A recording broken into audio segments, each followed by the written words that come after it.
The Captain America Two Americas comic is about Steve Rogers stepping down from being Captain America while the country is divided.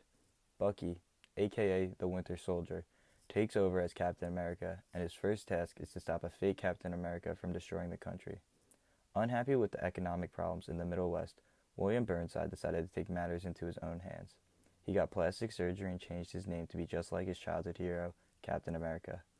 He started a private army that tricked retired soldiers into fighting for a greater cause, but in reality, they were just pawns in his big scheme. Bucky and Falcon have to stop fake Captain America from finishing his plan and save America from becoming divided.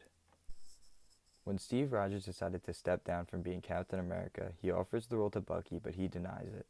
After they had a talk about it, Steve was able to convince him to fill his shoes. Bucky's first enemy as Captain America is William Burnside, who grew up obsessed with Captain America. Unhappy with the economy of his hometown and the town surrounding it, he decided to become the Captain America the Middle West needed. Bucky has to take on William and his militia before he is able to put his plan in full effect. When Bucky first goes to take on William's private army, he falls into a trap and is captured. Bucky needs to figure out a way to get out and prevent a terroristic attack from taking place. In the end, Bucky saves the day and feels good about what he did for America. Bucky's a lot more relatable than Steve because he's not Mr. Perfect. He makes mistakes throughout the comic, and it shows the readers that he is human too. The title Two Americas is about how there are two Captain Americas in the story, and the real Captain America has to take down the terroristic Captain America. Aside from the reference to the characters, the title also refers to the idea that America is divided into two groups. The comic uses protests we see every day on the news and incorporates them into the story.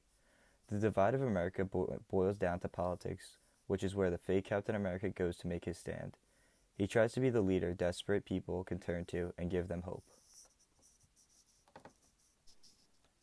I think the author Ed Brubaker does a really good job of getting across the social commentary. When you're reading the comic, you can imagine it taking place in the U.S. With politics being such an important issue in America right now, it made the book much easier to imagine.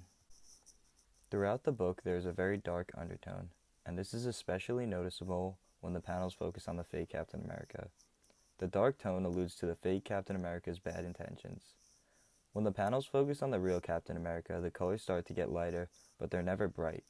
Also, you can always spot red, white, or blue in the backgrounds of the panels with the real Captain America.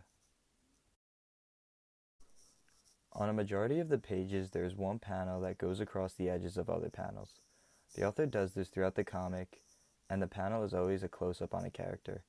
He does this to try and capture the facial expressions of the character to help contribute to the tone of the scene.